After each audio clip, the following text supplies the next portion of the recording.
Kerala PSC പരീക്ഷാ ക്രമക്കേടുമായി ബന്ധപ്പെട്ട അന്വേഷണം ഉന്നത ഉദ്യോഗസ്ഥരിലേക്ക് വ്യാപിപ്പിച്ച് പ്രത്യേക അന്വേഷണ സംഘം.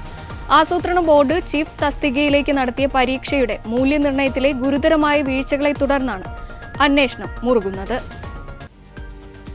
പരീക്ഷാ മൂല്യനിർണ്ണയത്തിലെ വീഴ്ചകളിൽ വ്യക്തത വരുത്തിയതിന് deputy secretary, junior superintendent, system analyst എന്നീ 3 PSC ഉദ്യോഗസ്ഥരുടെ മൊഴി അന്വേഷണ സംഘം രേഖപ്പെടുത്തി.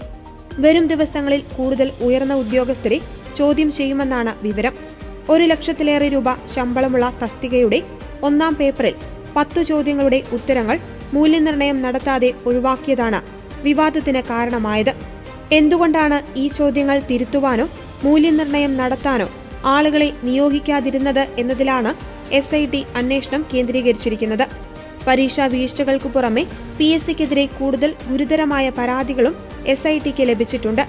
കേരഫെഡിലെ അസിസ്റ്റന്റ് ക്യാഷ്യർ തസ്തികകളിലെ നിയമനത്തിൽ ലിസ്റ്റ് അട്ടിമറിച്ചെന്നാണ് പുതിയ പരാതി. 2017 അപ്പെക്സ് സഹകരണ സ്ഥാപനങ്ങളിലേക്കുള്ള LDC പതിപ്പ് ലിസ്റ്റ് നിലനിൽക്കെ കേരളഫെഡിലെ 23 ഒഴിവുകൾ ആദ്യമായി PSCക്ക് റിപ്പോർട്ട് ചെയ്യുന്നു. യോഗ്യതയും ശമ്പളവും സമാനമായതിനാൽ നിലവിലുള്ള ലിസ്റ്റിൽ നിന്ന് തന്നെ നിയമനം നടത്തണമെന്ന് കൃഷിവകുപ്പ് പ്രിൻസിപ്പൽ സെക്രട്ടറി രേഖാമൂലം ആവശ്യപ്പെട്ടിരുന്നു. വിഷയം ചോദ്യം ചെയ്ത് ഉദ്യോഗാർത്ഥികൾ നൽകിയ കേസ് ഹൈക്കോടതിയുടെ പരിഗണനയിലിരിക്കെ PSC പുതിയ വിജ്ഞാപനം ഇറക്കുകയും 2025 ജനുവരിയിൽ പുതിയ ലിസ്റ്റ് പ്രസിദ്ധീകരിക്കുകയും ചെയ്തു. മുൻപട്ടിക ലിസ്റ്റുകാർക്ക് ലഭിക്കേണ്ടിയിരുന്ന ഒഴിവുകളിലേക്ക് പുതിയ ലിസ്റ്റിൽ നിന്ന് നിയമനം നടത്തിയതിനെതിരെ ശക്തമായ പ്രക്ഷോഭത്തിനൊരുങ്ങുകയാണ് ഉദ്യോഗാർത്ഥികൾ.